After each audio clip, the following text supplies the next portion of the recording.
আসসালামু আলাইকুম প্রিয় শিক্ষার্থীরা, আজকে আমরা সপ্তম শ্রেণীর গণিত বইয়ের 1.2 24 নম্বর সৃজনশীলের সমাধান নিয়ে তোমাদের সামনে হাজির হলাম। এখানে দেখো, একটি শূন্য দলকে 6, 7, 8 সারিতে সাজানো যায়, কিন্তু বর্গাকারে সাজানো যায় না। কত প্রশ্ন করছে 8-এর গুণনীয়কগুলো বের করো। তো 8-এর গুণনীয়কগুলো বের করো। তো আমরা যখন 8-এর গুণনীয়কগুলো বের করবো তখন আমাদের মাথায় একটা জিনিসই থাকবে যে 8-এর গুণনীয়ক বলছে। কি বলছে? গুণনীয়ক। গুণনীয়ক বললে আমরা 8-এর কোন কোন সংখ্যা দিয়ে বিভাজ্য যায় ওই সংখ্যাগুলো লিখব।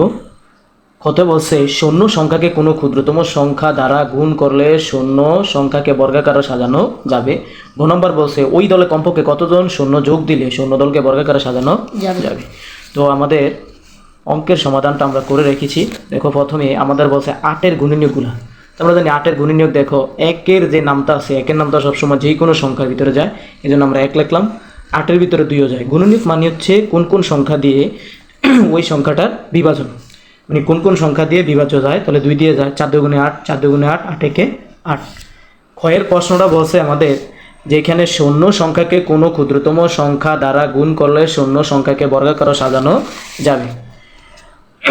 দেখো, এখানে আমাদের যে রেজাল্টটা ছিল 6, 7, 8-এর লসাগু, এখানে আমাদের একটা উদ্দীপকে একটা মান দিয়ে দিছে। এখানে লক্ষ্য করলে দেখবা 6, 7, 8 আকার একটা সারিতে সাজানো আছে, কিন্তু এটা বর্গাকারে সাজানো যায় না। এখন তাদের প্রশ্ন হচ্ছে যে শূন্য সংখ্যাকে ক্ষুদ্রতম সংখ্যা দ্বারা গুণ করলে, কোন ক্ষুদ্রতম সংখ্যা দ্বারা গুণ করলে শূন্য সংখ্যার বর্গাকারে সাজানো যাবে। তো ক্ষুদ্রতম কথাটা বললে আমরা লসাগুর চেষ্টা করব, লসাগু করব। বৃহত্তম কইলেই আমরা গসাগু করব। তো আমরা এখানে যে উদ্দীপকে মানটা, সেই মানটার আমরা লসাগু করেছি। তোমরা অনেকেই লসাগু পারো। দেখো, এখানে 6, 7, 8, এখানে লসাগু মানে হচ্ছে এরকম একটা সংখ্যা তুমি নিবা, ওই সংখ্যাটাতে সবগুলোর ভিতরে যায়। তাহলে 2-এর নাম তো 6-এর ভিতরে 3 বার যায়, আর 7-এর ভিতরে কি যায়?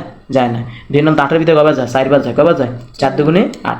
এখন দেখো, এই লসাগুর আমরা 6, 7, 8-এর লসাগু যদি আমরা এটার যে ফলাফলগুলো আমরা পেলাম, এখানে 2, 3, 7, 8, এটারে আমরা আরও ক্ষুদ্রতর আকারে ভাঙবো, যেটারে ভাঙা যায়। যেমন এটা যা আছে, যা 2-এর 2, 3-এর 3, 7, 7-এর 7, এই যে 4, এখানে 4-এর ভাঙে আমরা লিখতে পারি 2 দুগুণে কত? 4। 4-এর ভাঙে গেলাম 2 গুণ 2। এখন আমরা জোড়া বের করবো, এখান থেকে জোড়া বের করবো যে এখানে কারা জোড়া আছে। জোড়া বলতে এখানে 2 3 বার আছে, তো জোড়া মানে 2টা একসাথে, এই যে আমরা 2টা একসাথে নিয়েছি, আর এই একটা 2, আর জোড়া ছাড়া যারা আছে।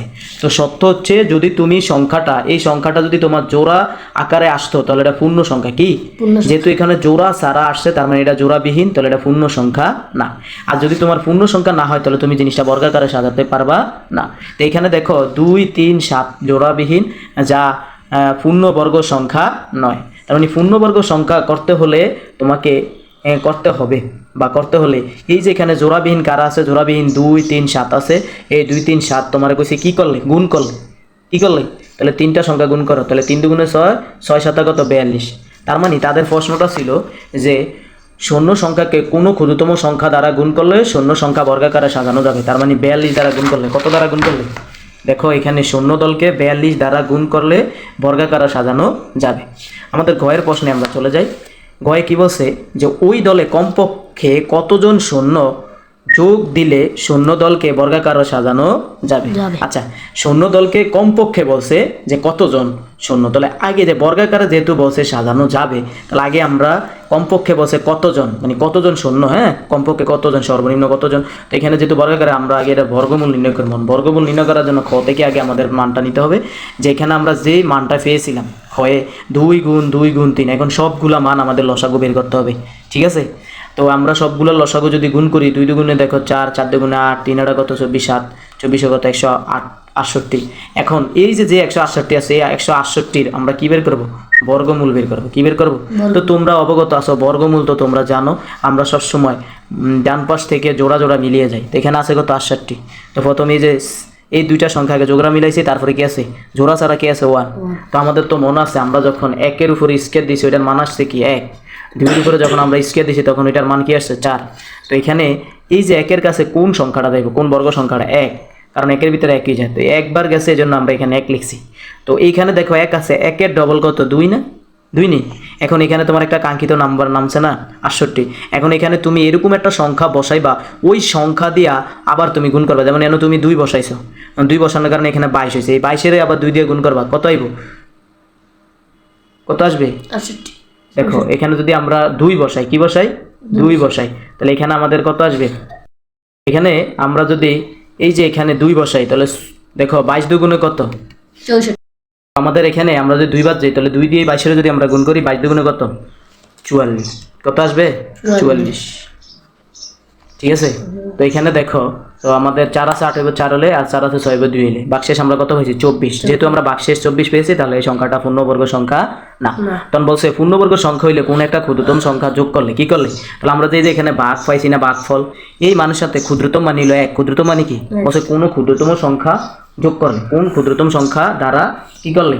বলছে তোমার কোন ক্ষুদ্রতম সংখ্যা দ্বারা যোগ করলে শূন্য সংখ্যা কমপক্ষে বর্গাকারে সাজানো যাবে। তাহলে আমরা এই যে এখানে ভাগফল 12 পাইছি, 12 সাথে যদি আমি 1 যোগ করি, তুমি ইচ্ছা করলে তোমরা এখানে এই লেখাটা লিখতে পারো যে কোন ক্ষুদ্রতম সংখ্যা 1 যোগ করলে, ঠিক আছে, যোগফল 12 যোগ 1 সমান কত? 13। তারপর লিখবা 13 এর বর্গ। কি লিখবা? যেই মানটা পাইবা ওই মানটার বর্গটা এখানে লিখবা। 13 এর বর্গ মানে কি? 13 বর্গ মানে হচ্ছে 13 উপরে একটা স্কোয়ার, তার মানে 13 বর্গ, তার মানে 13 দুইবার লিখতে হবে। কয়বার লিখতে হবে? ভেঙে ভেঙে আমি এখানে দেখিয়ে দিয়েছি। আর 13 দ্বারা গুণ করলে কত? 169।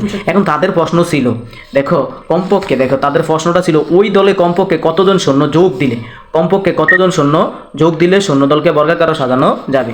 তাহলে আগে দেখো, আগের সৈন্য দল তুমি পাইছো কত? 168 না, এটা লসাগুড়া। তাহলে এই যে এখানে পাইছো কত? 169 না, তো 169 থেকে কমপক্ষে বলছে, তাহলে একবার কমপক্ষে যোগ করতে হবে। তাহলে 169 বিয়োগ 168, তাহলে একজন। কতজন? তাহলে আমাদের প্রশ্ন হচ্ছে যে একজন যদি কমপক্ষে, যদি আমরা একজন সৈন্য, ওই দলে কমপক্ষে একজন সৈন্য যোগ দিলে সৈন্য সংখ্যাকে বর্গাকারে সাজানো যাবে। ওকে, ধন্যবাদ।